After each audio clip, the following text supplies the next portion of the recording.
Okay, seems every guest has come here, so let's get started. First, please allow me to introduce myself and KN3. This is Anita on behalf of KN3 Marketing, and today I'm going to host this one for night for you. KN3 Network is a one-stop Web3 user-centric data file solution for the apps and smart contracts. We would hold a regular AMA every week Thursday and during the Twitter space. If you got any questions, please text in the chat box and propose to speak. Thank you. Today, we may have many great speakers and a lot of new friends here to share their ideas about the topic of building a better decentralization Web3 world. So let me introduce them one by one. First, we have Darren from dappOS and Dakesh from MarkerDAO, Alex from OE Network, and Olivia from PermaDAO, and Michelle from MAP Protocol. I'm so excited to looking forward to your wonderful vision today. And let's get started. Please give a short introduction to who you are and your product. Let's get started from Darren from dappOS. Hello, Darren. Good evening. Thanks. It's an honor to be here. I'm coming to you from Singapore this evening. My name is Darren. I am the ecosystem lead for dappOS. And if you could do me just a small favor, if you could, do you see that button between the heart and the speech bubble, the 3 points that are connected to? If you could just go to share via in that and share this space with your followers and see if we can't get a few more people in here to discuss building a better decentralized Web3 world. Okay, so the problem is that Web3 is great, right? We all love Web3, but it could stand to become more intuitive. The user experience right now isn't fantastic. Current Web3 and DeFi applications often have different user experiences, varying interfaces. To navigate between these, users need to be either Web3 natives, they need to spend time to familiarize themselves with each of the various ecosystems, and maybe they even have to join every project's community to keep up with updates, announcements, issues, be it maintenance, system upgrades, and hopefully nothing more dramatic. Users need to understand things like gas fees. They need to know when to trade to optimize gas fees. They need to set up a wallet. They need to store the wallet. They need to have best security practices. They need to connect to Web3 applications. They need to be careful what Web3 applications they connect to. All sorts of things that are confusing and probably intimidating to a lot of people.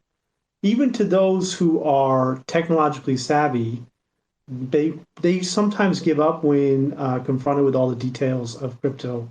We're talking about a world full of successful people with busy lives, and they already have an accessible Web2 interface. So dappOS is trying to solve this problem. We are an operating protocol that manages crypto infrastructure for users. Right now, we're working on decentralized finance, but we're going to spread out from there in the future. We're building a cushion between the end users and the crypto infrastructure. And by doing so, we're trying to smooth that convoluted workflow I described and replace it with a single click solution. We have a couple of pilot programs. I'll talk about that a little bit more, but I think we should hear from the other speakers and get into the discussion.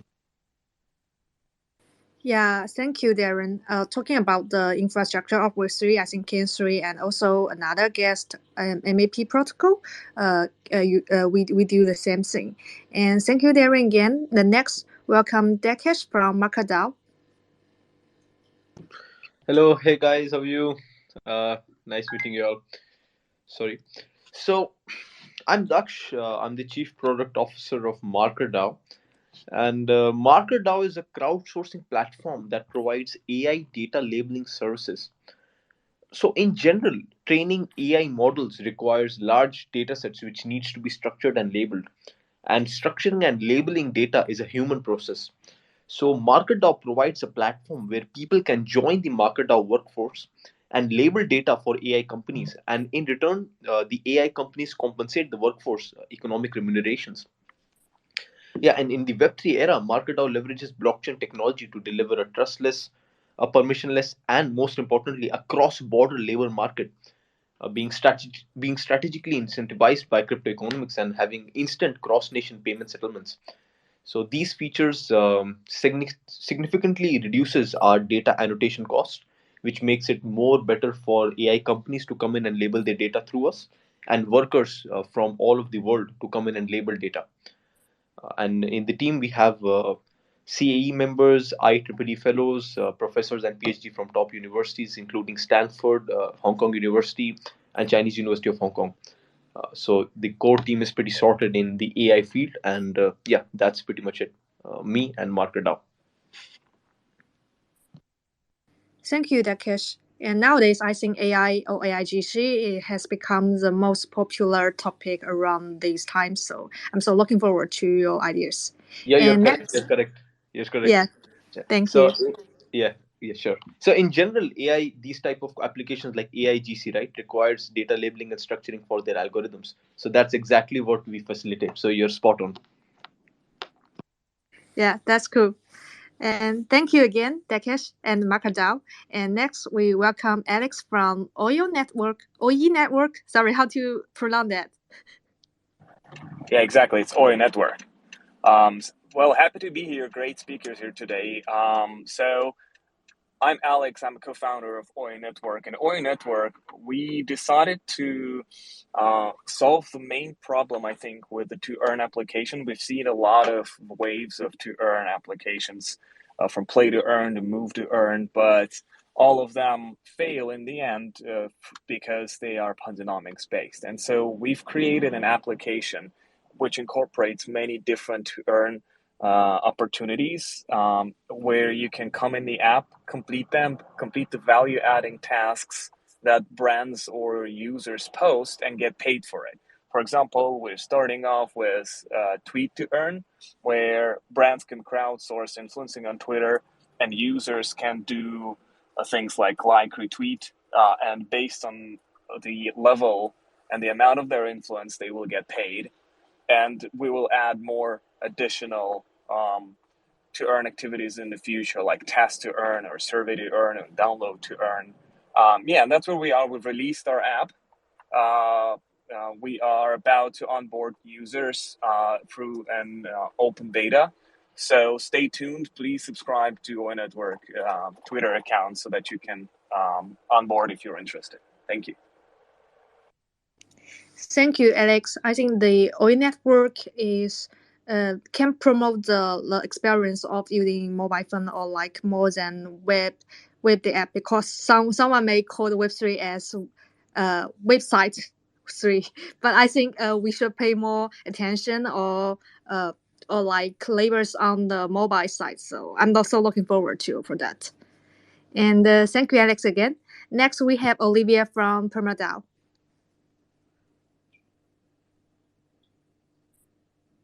Oh, I think PermaDAO just maybe have some connection issues. We will introduce the next. So next we'll have Michelle from MAP Protocol. Oh, hey, thank you. Hi, this is Michelle. I'm from MAP Protocol. We are, we would say, describe ourselves as an omnichannel layer for Web3. We are true believers of Satoshi Nakamoto's. So when we do cross-chain communication, we try to use this 100% Nakamoto style, truly decentralized, permissionless, and trustless. We built this network using light client and zero knowledge technology, the ZK technology. We've been building for years. We started in 2019. So in the blockchain space is considered as a no longer an entrepreneurship project, but a long-living project, if you would say so. But this year we already, I would say by the end of last year, we already finished the construction of the main framework. And this year we're ready to launch to promote the ecosystem and help onboard as many as Web3 applications as possible to facilitate them to convert the single chain dApp into a truly omnichain dApp, not just a multi-chain, but omnichain, which means there are different versions on each different chains. They can actually achieve the interoperability using with the support of the open MAP Protocol's infrastructure. I would say today's blockchain space still seeing like multiple L1s and L2s, and I see people are talking about L3s these days. So actually all of those different combinations offer choices among decentralization, cost, security, etc. But this increasing number of blockchains still create this fragmentation, and this will hinder the mass adoption of the decentralized applications, especially on board the next millions of Web2 users into Web3. And also last year, probably you heard of all the top hacks happened on the cross-chain bridges, and overall there's around almost 2 billion was stolen last year. So these are surprisingly high and risky areas, which definitely need improve, and the industry is definitely in need of a better structured, secure cross-chain infrastructure to support long-term development of Web3. And this is exactly the mission of MAP team, and we've already had this structure launched and ready to onboard. All of our main contractors are audited by Startech, and we have working closely with some of the major layer ones right now in the space to help them to create this decentralized cross-chain infrastructure. So yeah, I will stop here. Thank you. Yeah, thank you, Michelle. So I think you will have some deep insights sooner. So I'm so looking forward to your ideas. And yeah, eventually I think PermaDAO has attended. So welcome, Olivia from PermaDAO. Please introduce yourself. Hello, everyone. I'm sorry if I've got a bit of background noise because I'm at the airport. I'm Oliver. I'm working as a marketing manager for Evervision, and Evervision founded PermaDAO to get people to learn about the REF ecosystem and contribute at the same time. So we currently already have a really big Chinese community that is really doing a lot of efforts to learn about the REF ecosystem and help projects translate articles, for example. But we also offer them help with promotion and organize events within the ecosystem. And for example, we now have a really fun meme-a-thon going on. So everyone can make memes about our reef and projects within the ecosystem to win some fun prizes. And that's about it to introduce myself. Thank you. Thank you, Olivia, and I wish you a wonderful flight after the AMA. And so I think we have introduced all of the guests. So yeah, I see Dekis from MarkerDAO has raised your hand. So do you want to speak first, or you want to have some thoughts about that? No, I just wanted to ask a question. I wanted to ask a question from Michelle from MAP Protocol. What's the, if I can ask a question right now? How about we put the QA session at the end of this space? Okay, yeah, sure. Seems awesome. Yeah. I see your enthusiasm about that. Yeah, so I'm ready. I will wait for you. Okay, let's just get started. So first question is, what's the difference between Web2 social and Web3 social? Do you think Web3 social is better or not? And please give us some narrative and insights about that. Let's get started from Darren of dappOS. Okay, I really want to hear what OI Network has to say about this, but so I'll try to be short. I listed 5 things that I think that you would have to see from a social network for it to be considered Web3, and I think you would need like maybe 4 of these, minimum 3 that are very strong to have this. Okay, so first of all, the social user would capture 80% or more of the revenue of their own post. No more of the platforms and YouTube getting most of the money. The monies would have to go to the users, the people who produce the content. You post something, you get paid. Does the protocol get a cut? Absolutely. I mean, there's got to be some sort of sustainable way to get fees, but 80% or more would go to the user. no terms or conditions. We're not going to have long terms or conditions. After FTX and after SBF basically didn't respect his own terms and conditions, and now it's going to bankruptcy, I don't think we can justify having any more terms and conditions, lengthy terms and conditions. Talking to you, MetaMask, in the space, there's no regulation to make sure that they're going to be adhered to, and it's just a very Web 2 model. Algorithms won't dictate or control what you see. Okay, you know what I don't like about Twitter?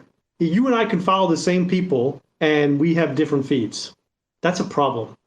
I would just say that if there's going to be algorithms, they're going to be at your fingertips. They're going to be assisting you. It shouldn't be this black box that's telling you what you see. That's very Web 2. No centralized censorship, only individual screening or clustered moderation. Obviously, it needs to be decentralized. And finally, it should allow for either federation or permissionless access. Federation, of course, is a kind of structure you would see from something like Mastodon, Toodle Mastodon. You could do that, but obviously, if we're going to be on the blockchain, permissionless access is probably the default.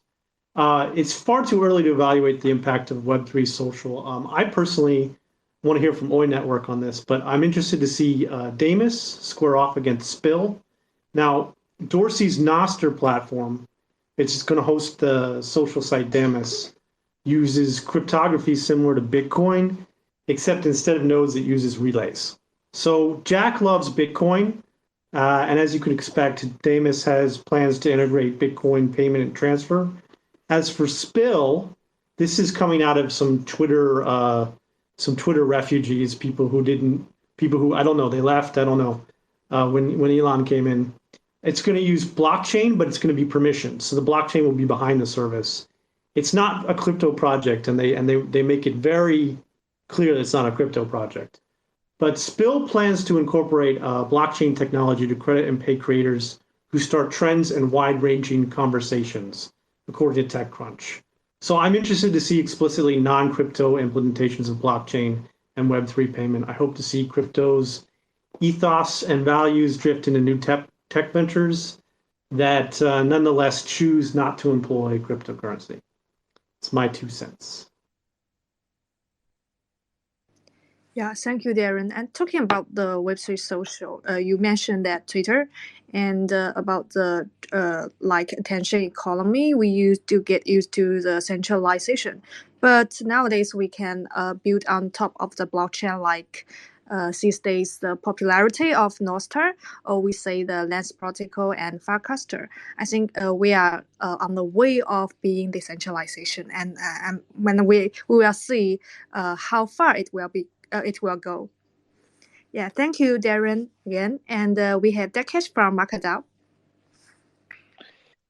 So, yeah, I think Darren focused a lot about the social media part of it and in the beginning. So, but I have a completely different point of view. So, according to me, Web3 social is better because Web3 applications can facilitate payments flawlessly. Now, Web3 social, society, organization. Web3 enables for easy organization development, and it is the similar case in MarkerDAO. So we are able to organize an international workforce of data labelers for AI companies only because, or mainly because, or majorly because of Web3. Let me explain. Now, in most of the cases, data labeling doesn't require high quality industry skill sets. That means anyone like a university student, a school student, and in many cases, blue collar workers are qualified to complete these tasks and gain economic compensations from AI companies. But since international payments have always been an issue, our Web2 counterparts have always struggled in creating a large international workforce of data labelers for, again, the AI industry. But since we leverage Web3, we are able to offer the AI industry a cross border workforce of data laborers, the magnitude of which they have not seen before. Now, Anita, I want to mention one more thing, that this question that is asked over here seems a little incomplete, because the question is whether Web3 social is better than Web2 social, but it doesn't mention which is better for whom. Now we can talk about it from various point of views. Is Web3 social better for the people? Is Web3 social better for the trees? Is Web3 social better for the governments? Is Web3 social better for my dog, my toothbrush? But but there can be various point of views. But I want to focus on this question. On I want to focus on Web3 social is better for the society, because as you can see in MarkerDAO, just by leveraging Web3, we are empowering a completely unrelated industry, that is AI. And by AI is empowerment, is society's empowerment in a way. So Web3 social is better for the society, according to me, according to MarkerDAO. Web3 social is better than Web2 social in terms of being unstoppable, in terms of privacy. It may not be better for governance, I mean, governance of social organizations by governments, but that is a different topic altogether. So I just touched on Web3 social being better for the society and how MarkerDAO is contributing on the same. But yeah, thanks. Incredible question. Yeah, awesome insights. Thank you, Dekish. You mentioned I have just missed up the audience. Like, what's the better for like developers or the users or like the governments? I think they are very different categories. And for the decentralization consensus, we all agree on that everyone has data ownership right, and everyone has the control have the right of control of our assets. So this is why we want to build together. And yeah, thank you, Dakesh, again. And next we have Alex from Oil Network. Hey guys, so I think I agree with the initial points that many of the speakers made. Darren, you've mentioned a few interesting things, but when you go for Web3 social, I think the first thing that comes up to mind is, what is Web3 actually, right? And Web3 for many people is mostly about the decentralization. So this would mean possibly decentralized governance. So it kind of comes back to your point of being in control of what you see, right? So if you are a part of the business, you invested in it, and you can vote on what is the algorithm and how it works. It's one of the greatest things that you can do. Then it comes to data ownership as well, that you own your data and you know that it is not used against your will. But also, it's not just the usage of the data, but actually monetization of it. So, and here's where we come in, and that's what we're trying to create, the possibility for users to monetize their own skills or influence or data. For example, on Twitter, if you have a certain amount of followers, if you have a certain amount of influence, if you've done your work and you have something that is of value, we allow you to earn based on that. Also, I think the other big concept of the Web3 social is that it's also a metaverse question. So it's a life in the new world. It's the way that users and people interact. It's the way that they are kind of seeing the advertisements. It's the way they live, the way they work. So it's a great new world of opportunity, I think, for many startups as well as users to jump in. Yeah. Thank you. Yeah, thank you, Alex. You mentioned like the metaverse, right? And I just remember that I talked about with my colleagues about the network states, and we're talking about the how to define states and what's the difference between the cyber states with the national states, and how can we hold our like ID or DID decentralized identity, and why we need to build that. I think this is a very like some kind of philosophy or kind of like some deep topic to be discussed. But I think the idea of building the decentralization, and we are working on the technology of blockchain. This is why we come here together. So yeah, this is my point of view. And thank you, Alex. And next we have Michelle from MAP Protocol. I this is a very difficult question to answer first because like Takashi mentioned, there are so many different aspects and perspectives that we can discuss this topic, and it's really difficult to say which one is better. But if I have to give a conclusion right now, I would say Web2 social is better overall in terms of the user experiences of the economies that has already been created, and Web3 social is just getting started. It's like a baby just got born. How can we directly compare a baby with someone who already made a fortune and a PR star? So so I would say I don't really think Web2 social is broken or is no longer useful.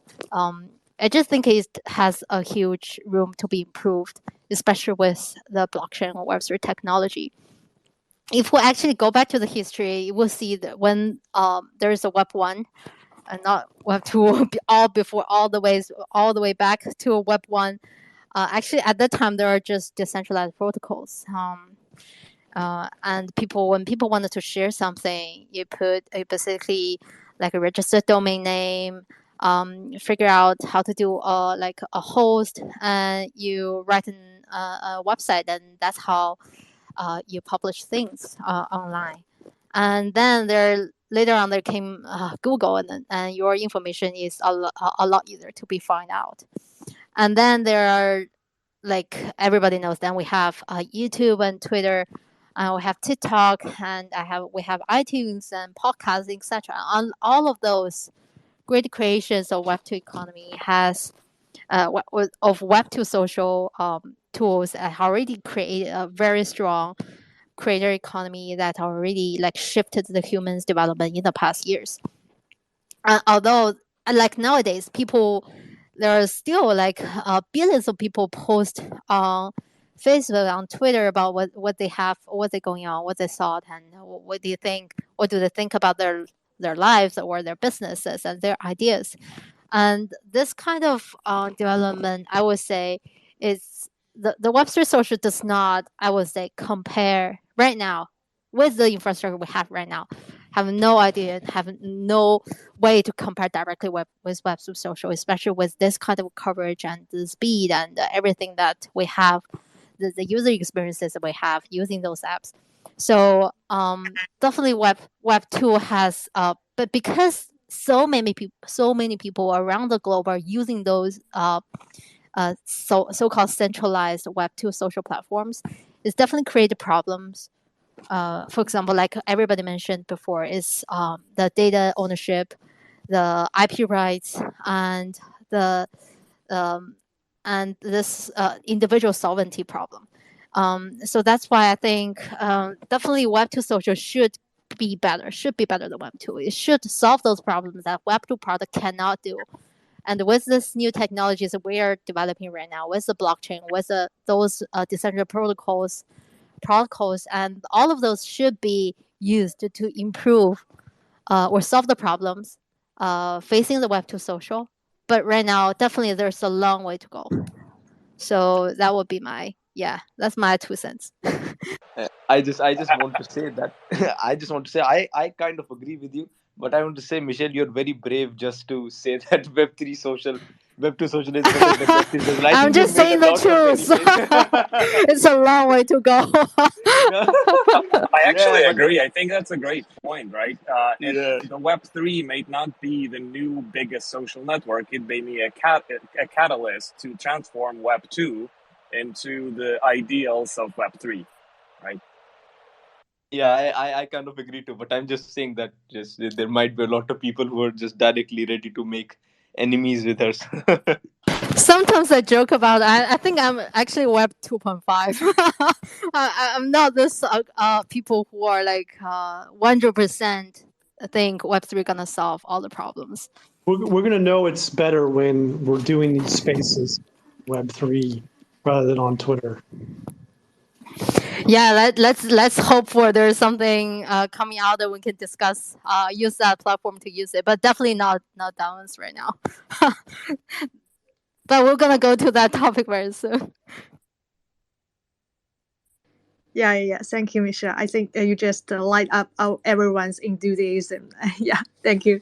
And so let's jump to the next question is how is Web3 help to retain ownership of data or like digital assets or identity? And how does your project help to build towards a decentralization? So you may answer with some specific ideas. Let's get it from Darren of dappOS. Yeah, I do think that Web3 is, at least it's promising to do this, and I'm hopeful that it'll deliver. There are projects that are trying to deal with data collection in a fair way. Ocean Protocol comes to mind. It claims that it's going to pay for data that users consent to give over to it, and that it will nonetheless also protect the users from distributing identifying information. And there's all kinds of zero knowledge projects out there that are hoping to do KYC through and only reveal what needs to be revealed, right? I'm over 18, it reveals that you're over 18.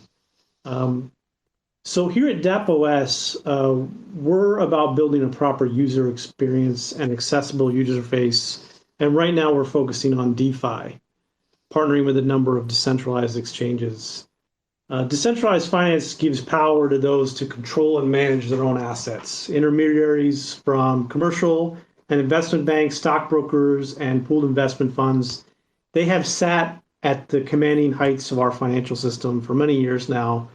In the early aughts, many of these intermediaries colluded, resulting in the crash of the Western economy in 2008.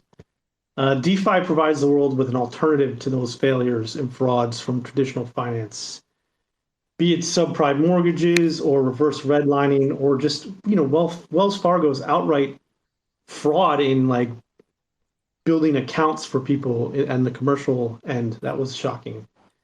So people can manage their own money, and the fees that are collected, to the extent that there are fees at all, go to the operation of a permissionless chain or the dApps that have built off of them, and the revenue goes right back to the users themselves. I think there's a real need for DeFi. As the history of peer-to-peer lending shows. So according to Gabriel Shapiro, the last serious attempt at creating a P2P financial market was with P2P lending. So lenders and borrowers would connect on a web platform like Prosper, but peer-to-peer lending has not meaningfully survived, he says. Does DeFi solve all the problems of TradFi? No, it doesn't. But it's performed more than just a leap and a bound from where the West was 15 years ago. I think we're doing a lot better by having DeFi as the alternative. So our project we're still building. It's the bear market. We're not where we want to be quite yet, but our project has pilot programs with decentralized exchanges such as Perpetual Protocol on Optimism, both Benki and Pangolin on Avalanche, and GMX. We're very excited about our recent partnership with GMX. We're building towards a central app.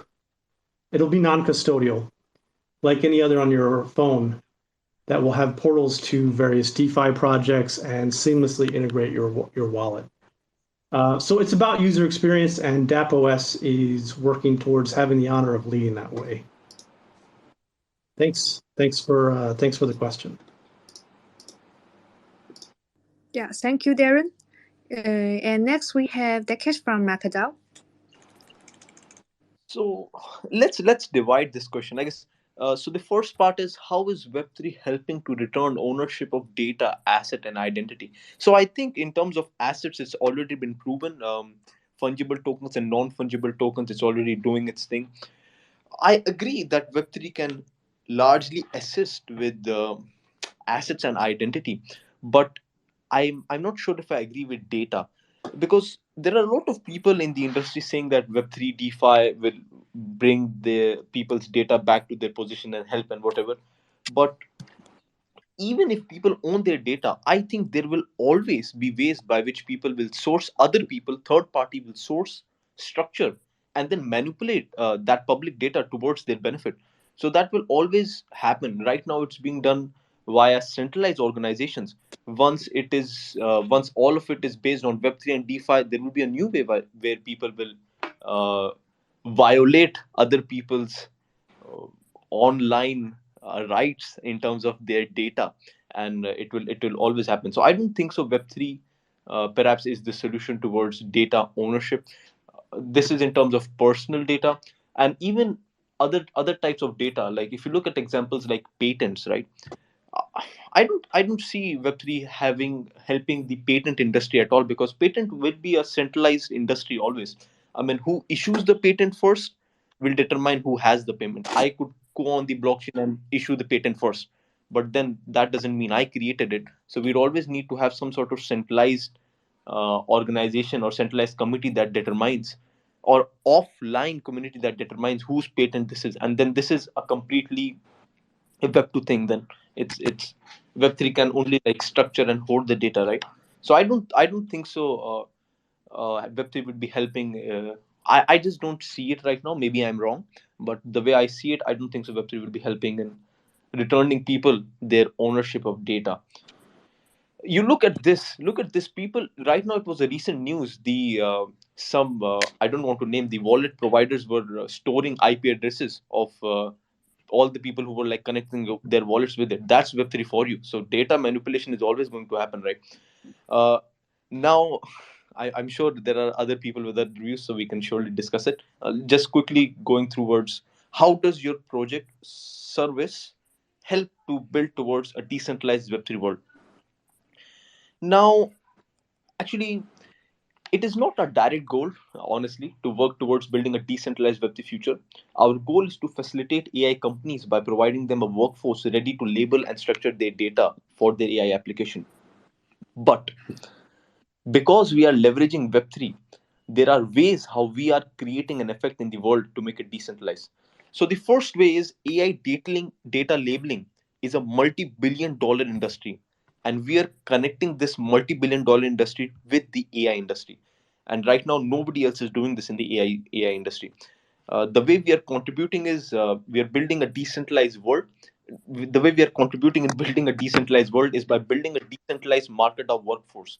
And as mentioned, the MarkerDAO workforce are people who can join the MarkerDAO to label data, to do data labeling micro tasks for AI companies and earn economic compensation. And to become a worker and receive payments, you will ideally require a Web3 wallet. So this in turn will increase the adoption of Web3 and then the quote unquote decentralized world. So yeah, two ways. First of all, connecting the entire multi-billion-dollar data labeling structure with Web3, and the second way is bringing this huge international workforce of data labelers, to come in and open up their wallets and start accepting payments in crypto. So that's the other way too. Yeah, thank you, Dakesh. You mentioned that you don't think the ownership of data, like retain the ownership of data, is correct or not, right? Yeah, I think what we are working on that is how to verify the data and how to make the data to be credential. This is some kind of retain the ownership, but how to define the ownership and how to maximize the value of the data. This is what we are doing right now. I think into the decentralized Web3 world. And I'm so interested in your AI dataset projects. So if you got time, I think we can discuss more after the space. Yeah, thank you. Awesome. Thank you, Dakesh.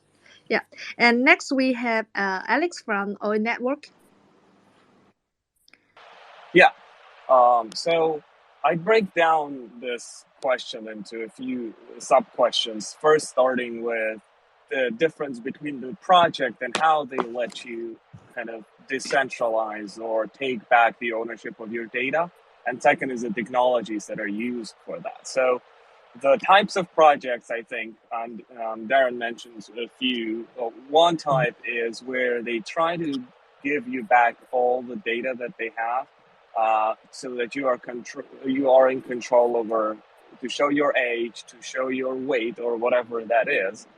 And I think that's an interesting concept, although it's a bit far from now. The more kind of closer to that is where it's a case-specific ownership of data.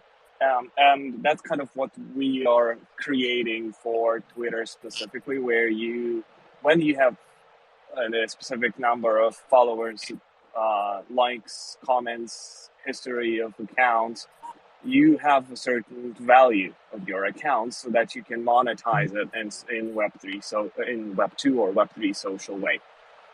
That's one way to think about it. But technology-wise, I think the only, well, maybe not the only, but the most common and the greatest technology for that is the NFT, where you have a traceable on-chain way to store your data. And I think at some point we will have digital IDs in different countries where you have your identity linked to something like that.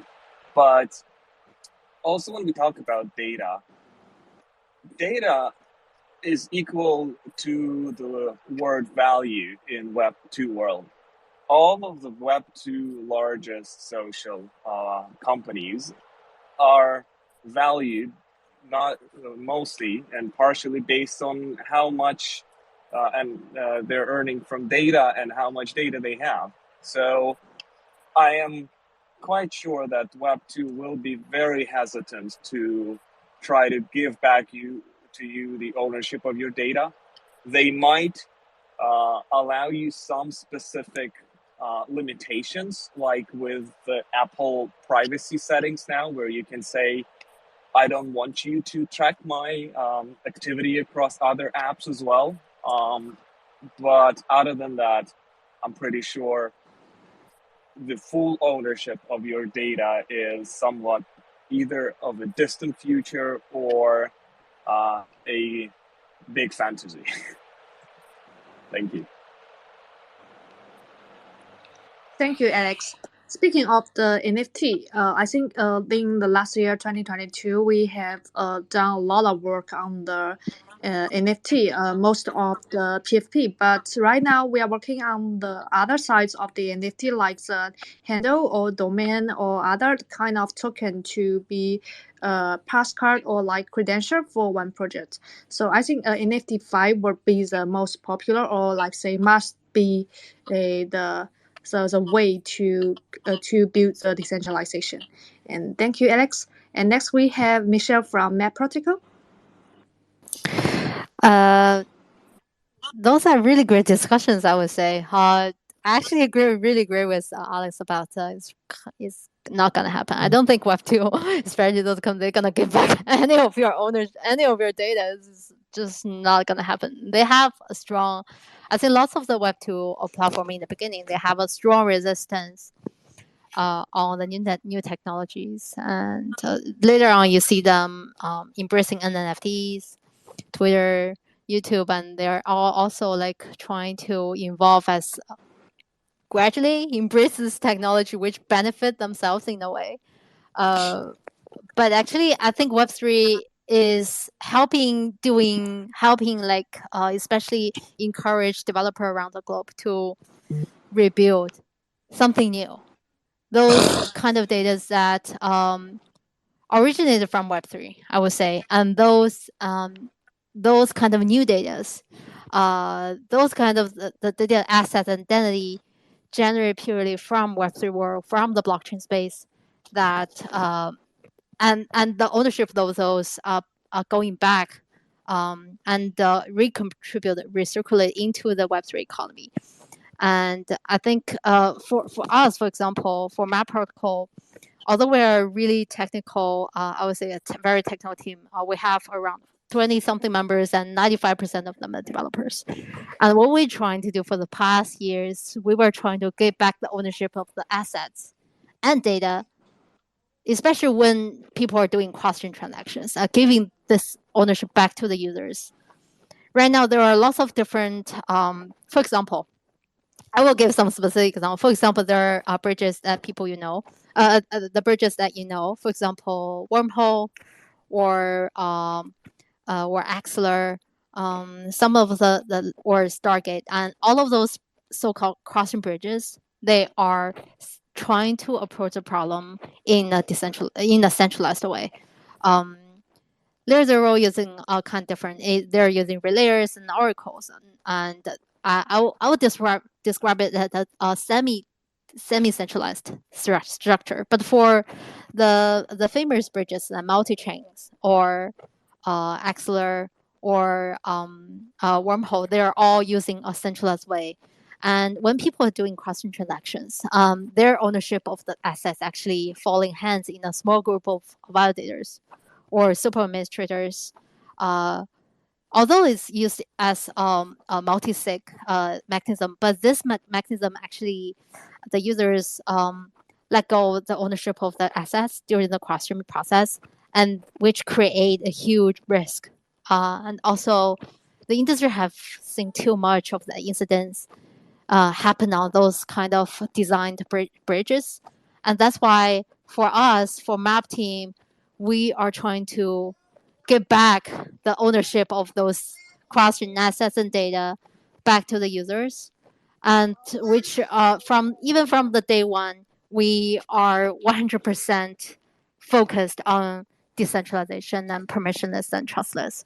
Although it creates so many different technical obstacles for us in the past years, but it feels like there's a silver lining there. And this year, I believe the ecosystem gonna explode, and I'm really happy to discuss the possibilities with the fellow speakers and the projects, or the friends here in this space and listen to us. We're ready to onboard and build this truly decentralized Web3 with all of you guys. Thank you. Yeah, thank you, Michelle. You're so sweet.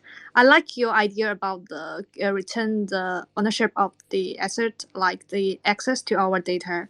And I think right now, like KNN3 Network and the MAP Protocol, and also like dappOS and MarkerDAO and our network are more like pay attention to the technology, and we are all finding our way to like to lower the threshold for the mass adoption and to let more people in the Web2 to have better user experiences in the Web3 world. So yeah, let's get down to the next question. Is please describe a super dapp or a dream dapp like of the future, and what is going to like, and what are the features that you imagine it is going to offer, and how will users interact with each other. Please describe this dream dapp in your words. Let's get started from Darren. So what we see at dappOS, our dream is to bring into being a mini mobile program that just goes on your phone, and then you can go through the world of DeFi. Now, we're not restricting ourselves to DeFi, but we're concentrating on that because that's the world we know, and we figure that if we can do one for DeFi, we can expand later. But basically, what we're talking about at dappOS is you open up your phone, you have your app there, and then you're hooked into DeFi, and then you have your contract that opens. Your smart contract will have your wallet, right? And your wallet will open, and you can load your wallet, and your wallet may have a number of alternative. You can choose between alternative methods of recovery, and you will be able to take portals to trusted DeFi sites. So we work with Perpetual Protocol and Optimism, BenKey and Pangolin on Avalanche GMX, but this is just the start. We're not trying to permission or select, but we do want to make sure that our partners are legitimate and not scams. So we provide that mobile access so that we can get billions into this DeFi system rather than millions. And that's really it. Like, just to accomplish that is going to take us a lot of work, a lot of partnerships, and a lot of building during this year, because really we believe that we're going to release our token in Q4 or Q1 of the next year. And then we're going to have to finish building that mini program probably within 2 years. And by then, DeFi will probably be right back in the bull run. I think the halvening is May 24. Correct me if I'm wrong. And we're off to the races. So our dream is to have the ease of experience of Web 2 on your phone. This will all be non-custodial and all be open source.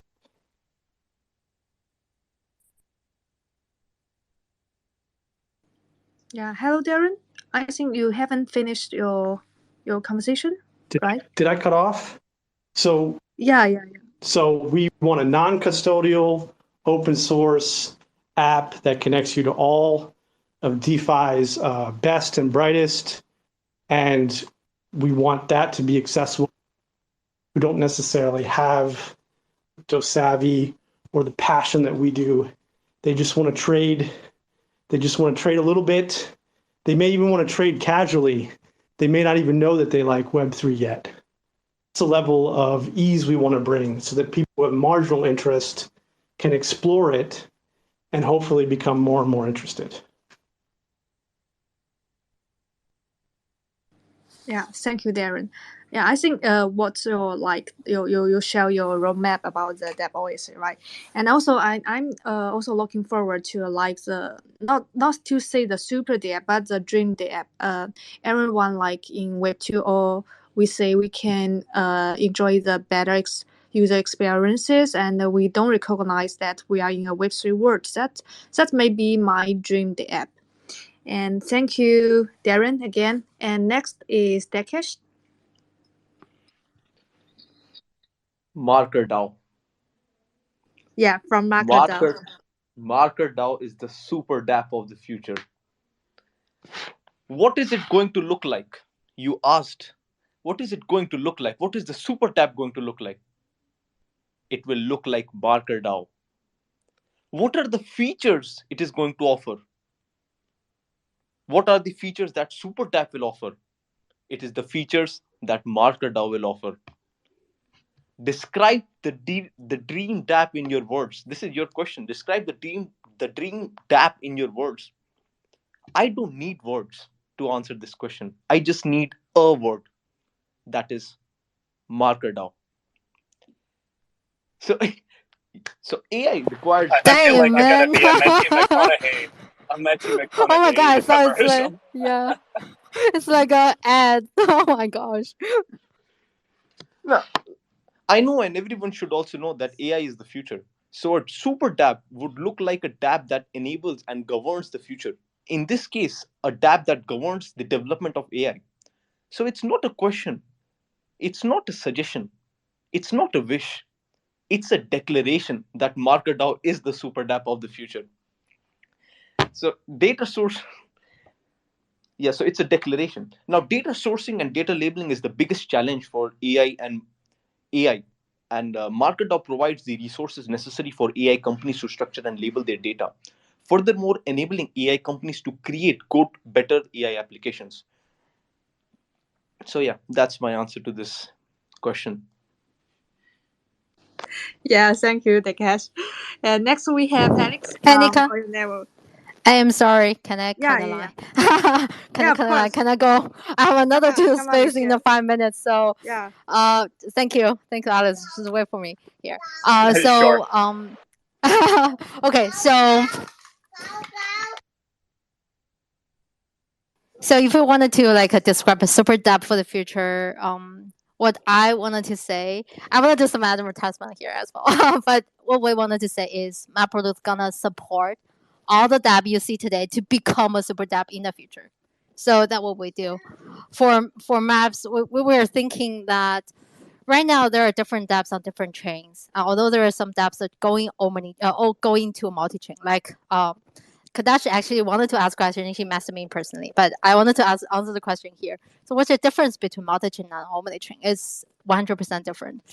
For multi-chains, you're just describing like there are different nations and there are companies and there are branch companies in those different countries, but those branch companies, they are not talking to each other. Without interoperability, multi-chain is not so different with a single chain dapp. So what MAP is trying to do is we break down this huge learning gap, and a huge learning for the users who wanted to onboard onto Web3 you don't need to know how to change chains from one to another. You don't have to learn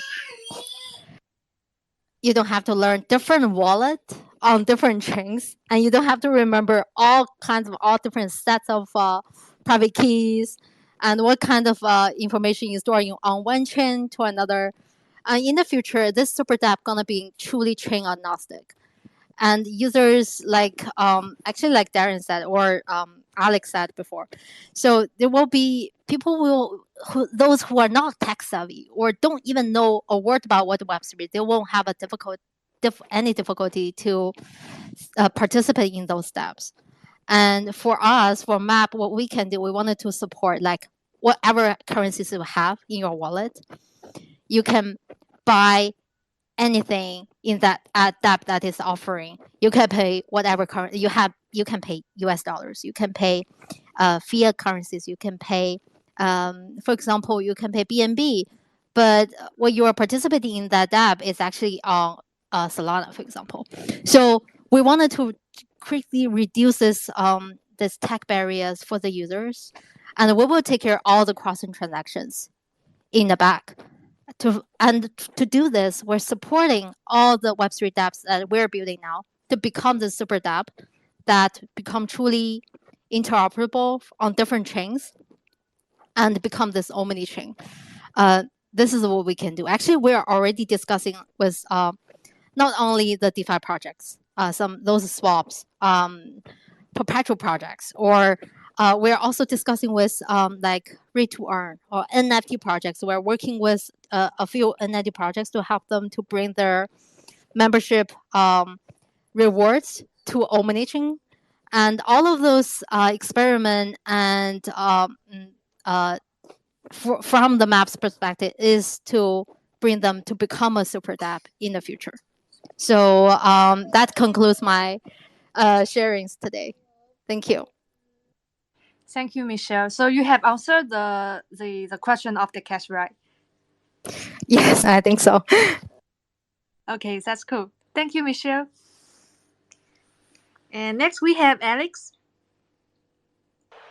Yeah, well, great answer from Michelle, by the way. I love the thinking. And for me, if we talk about this super app or whatever you want to call it, I'd say you have many apps like that, but the definition of that is that improves the standards of living or improves something for the society. And from our perspective, of course, for me our app is the app that will improve the living for many people. If we allow any user from anywhere in the world to monetize their skills for different earning activities and get paid for that, it matters anywhere. It matters a lot in the developing countries where $2 or $3 a day extra will change your standards of living significantly. And it will even matter in the bigger or more developed countries. Even in the UK or US, people are happy to get $5 or $10 extra dollars a day. And kind of that's what we're building. But another fantasy of mine, to be honest,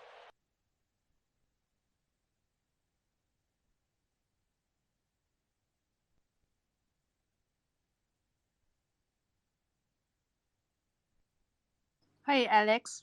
I think I cannot hear you.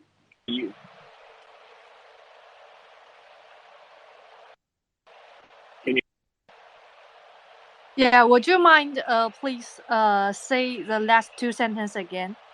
Sure. I was saying another fantasy of mine would be a kind of NFT one-stop app where you have all your identities, all of your data, all of your tickets, or whatever the NFT can be used for to kind of present the ownership of something unique to be in the app, so that you can go and get tickets to the concerts and you're sure that it's a real ticket, so that you can go and show your identity anywhere in the world through this app and it is accepted anywhere. So I'd say that would be another secret fantasy of mine. Yeah, thank you, Alex. And I think to me the dream app of the future is that like the Deca said, we may have a dApp that combine all the emerging technology together and to accelerate the interaction of the society manipulation. And besides, we may not need to to do some permission used to in the centralized world, but also we need some kind of centralization to accelerate the efficiency. So I think till now in Web3, there hasn't become pump up one of the super or like the dream the app. So I'm so looking forward for that. Or like say every the app of every infrastructure can be the logo, can be the middleware, and to be some components to be part of the dream the app. So I think, yeah, today's AMA is going to the end, and it's my pleasure to chat with you, a great guest today. And thank you, Darren from dappOS. Thank you, Dekesh from MarkerDAO, and thank you, Alex from Oil Network, and thank you, Michelle from MAP Protocol, and our Olivia from PermaDAO. So, and we Thank will you as have. well. Yeah, thank you guys. And we'll Yeah, have thank you. AMA regularly every Thursday. So please join us if you are interested in KN3. Please follow us. And if you are interested in any of our guests today, please follow their Twitter. So have a nice day, guys. See you next time. See you. See ya. Cheers. Thank you. See you. Bye bye.